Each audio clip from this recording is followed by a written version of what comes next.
জাবের ইবনে আব্দুল্লাহ রাদিয়াল্লাহু তাআলা আনহুর জীবনের অনেক কষ্ট। তিনি বলেন, নবীজি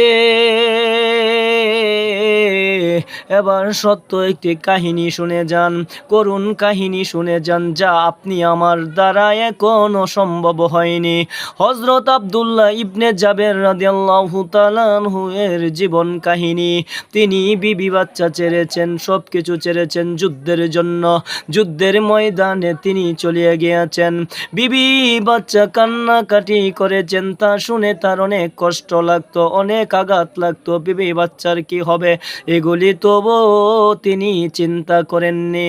হযরত জাবের ইবনে আব্দুল্লাহ রাদিয়াল্লাহু তাআলা আনহু অবশেষে যুদ্ধে তার জীবনটা পর্যন্ত দিয়ে দিয়েছেন, যা আমি আপনি কোনো মতেও পারবো না, পারিনি, আর পারতে চাইও না।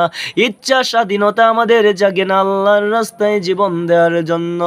ইয়া রাসূলুল্লাহ, ইয়া হাবিবাল্লাহ, যা বলিয়ে গিয়েছেন আমার রাসূল, ও নবীজি আপনি যা বলেছেন তা মতো চলার মতো যেন আমরা তৌফিক পাই গো রাসূলুল্লাহ। ইয়া রাসূলুল্লাহ, ইয়া হাবিবাল্লাহ, আপনি যেভাবে উম্মতি করেছেন, সারা দুজাহানের, সারা পৃথিবীর সমস্ত উম্মতেরা যেন আপনার জন্য জীবন দিতে পারে গো রাসূলুল্লাহ। ইয়া রাসূলুল্লাহ, আপনার ধর্মের জন্য যেন জীবন উৎসর্গ করতে পারি।